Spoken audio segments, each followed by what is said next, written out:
भक्तों हरे कृष्णा। भक्तों आज हम सब श्रीमद् भगवद गीता यथारूप अध्याय 4 दिव्य ज्ञान, भगवान का दिव्य ज्ञान भक्तों श्लोक नंबर 25 पढ़ेंगे हम सब। उससे पहले भगवान की मंगलाचरण स्तुति करेंगे। ओम अज्ञानतिमिरन्धस्य ज्ञानांजनशलाकया चक्षुर्मिलितं येन तस्मै श्री गुरुवे नमः। श्री चैतन्य मनोभीष्टं अस्थापितं येन भूतले स्वयं रूपा कदा मह्यं ददाति स्वपदान्तिकं।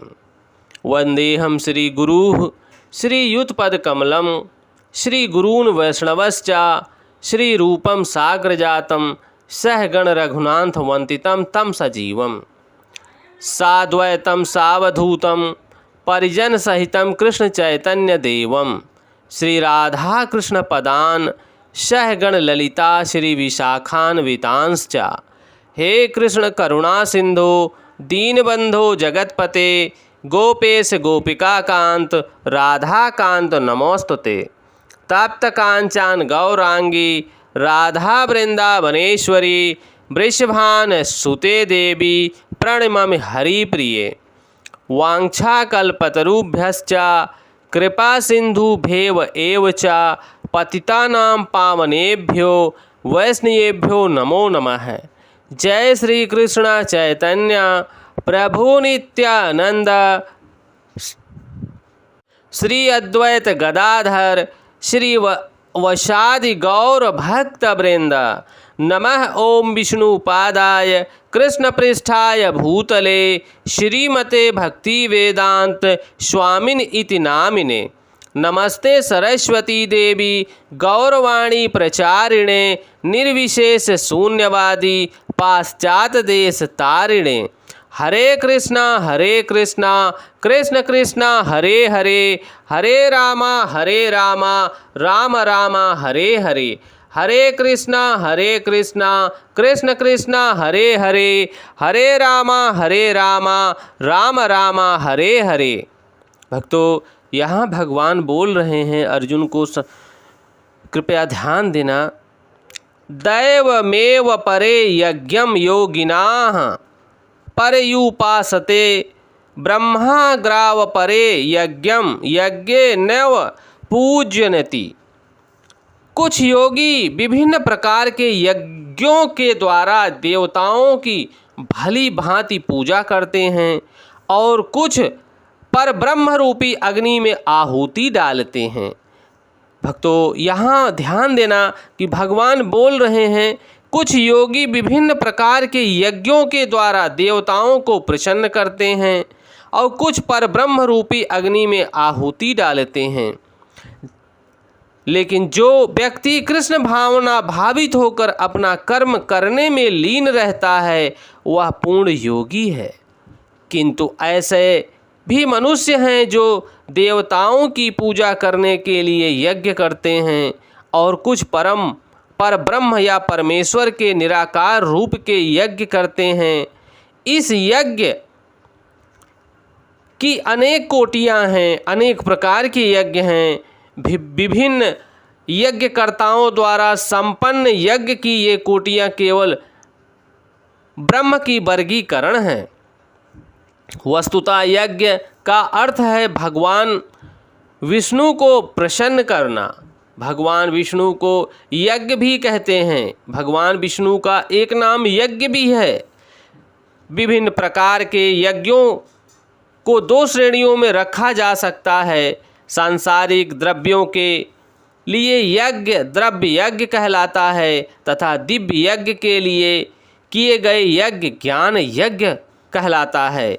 जो कृष्ण भावना भावित है उनकी सारी भौतिक संपदा परमेश्वर को प्रसन्न करने के लिए होती है, किंतु जो किसी क्षणिक भौतिक सुख की कामना करते हैं वे इंद्र सूर्य आदि देवताओं को प्रसन्न करने के लिए अपनी भौतिक संपदा की आहुति देते हैं।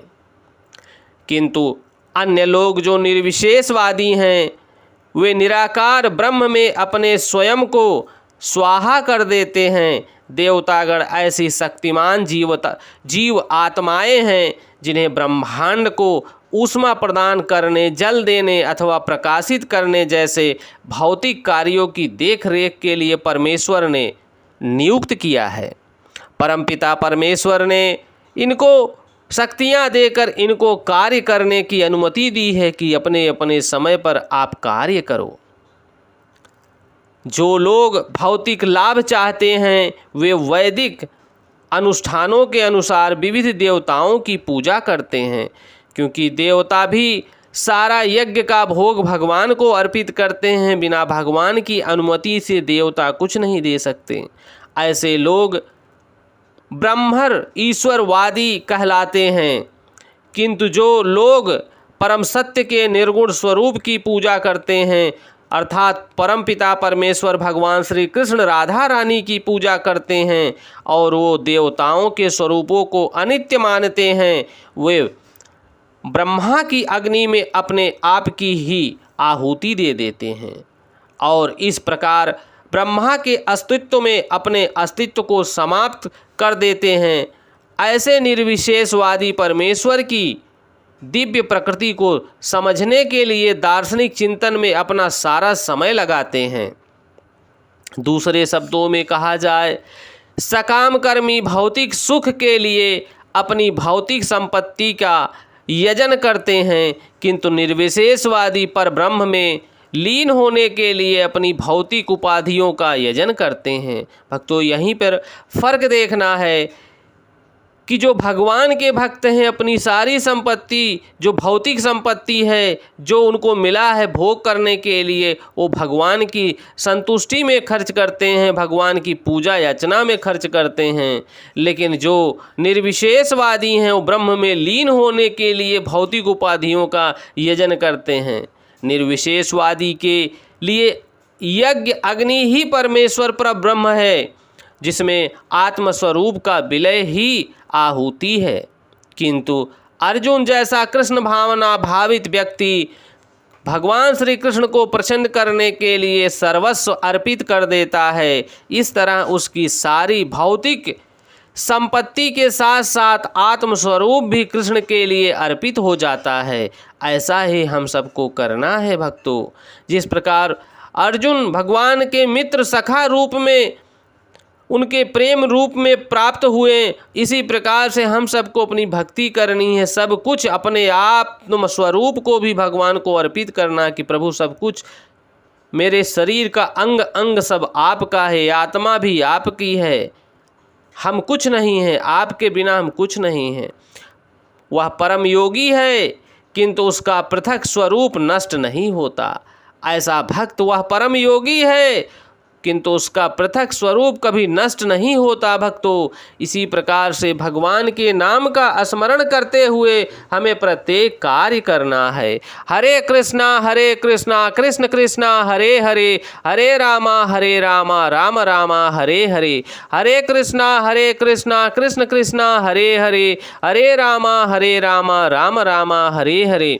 भक्तों, यहाँ भगवान समझा रहे हैं कि जो कुछ भी आपके पास है इस प्रकृति की देन है, और प्रकृति कौन है? भगवान की अतरंगा शक्ति है। और इस प्रकृति के 3 गुण, सतोगुण, रजोगुण, तमोगुण, इन्हीं 3 गुणों में पर प्रत्येक व्यक्ति अपना कार्य करता और प्रकृति इन 3 गुणों के माध्यम से कार्य कराती है। भक्तों, सिर्फ समझने का फेर है। ये माया देवी महारानी माता दुर्गा देवी की कृपा से हम इतने मोहित और माया में खोए रहते हैं। जो अत्यधिक मायावादी होते हैं, माया के कारण अगर उनका कार्य नहीं पूरा होता तो वो क्रोधित हो जाते हैं, और क्रोध में व्यक्ति स्वयं को नीचे गिरा देता, स्वयं को नष्ट कर देता है। तो भक्तों, जो भगवान के भक्त हैं उन पर माया देवी कभी हावी नहीं हो पाती, क्योंकि माया देवी भी यही चाहती हैं कि आप भगवान की तरफ उन्मुख होकर भगवान का दर्शन करें, भगवान को भोग लगाएं, भगवान को प्रसाद चढ़ाएं, भगवान की पूजा करें और नित्य भगवान के दास बने। यही माया देवी का भी कथन है। परंतु हम मनुष्य जन मूर्खवादी व्यक्ति हम सब समझ नहीं पाते किस कारणों से हमें दुख मिलता है। हमारे कुछ भौतिक कर्म ही ऐसे होते हैं कि उन्हीं कारणों से हमें दुख मिलता है, और ये दुख तभी समाप्त हो सकता है जब हम परमपिता परमेश्वर श्री कृष्ण माता श्री राधा रानी की पूजा करेंगे, नित्य सेवा करेंगे, नित्य दास बनेंगे।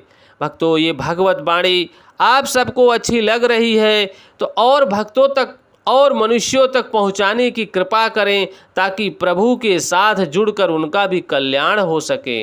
जय श्री कृष्णा।